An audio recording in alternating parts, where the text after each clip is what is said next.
মরহুম সাইফুল ইসলাম আলিফ ভাইয়ের শহীদ হওয়ার ঘটনায় আমরা গভীরভাবে শোকাহত এবং ক্ষুব্ধ। ইসকনের সদস্যদের নির্মম হামলায় বাংলার এই সাহসী সন্তান জীবন বিলিয়ে দিয়েছেন, আর এর মাধ্যমে তিনি আমাদের স্বাধীনতা ও ইমানি চেতনার এক নতুন দ্বার উন্মোচন করেছেন।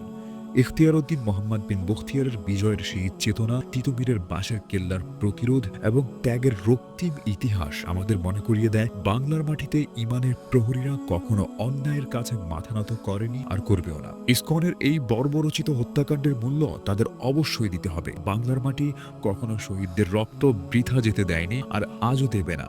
রাষ্ট্রপ্রধান যদি এই হত্যার বিচার করতে ব্যর্থ হন, তবে বাংলার মুসলমানরা ন্যায় বিচারের জন্য রুখে দাঁড়াবে ইনশাআল্লাহ। ইতিহাস সাক্ষী, এই মাটি ত্যাগ আর সংগ্রামের মাটি, যেখানে ইসলাম ও স্বাধীনতার শত্রুরা কখনোই স্থায়ী হতে পারেনি। এখন সময় এসেছে একসঙ্গে দাঁড়িয়ে শহীদের রক্তের ঋণ শোধ করার। আমাদের ইমানি দায়িত্ব এই জঘন্য অপরাধীর বিচার নিশ্চিত করা। বাংলার মাটিতেই এর বিচার হবে ইনশাআল্লাহ। আল্লাহ আমাদের শক্তি ও মনোবল বাড়িয়ে দিন এবং আলিফ ভাইয়ের এই আত্মত্যাগকে কবুল ও মঞ্জুর করুন। আমিন।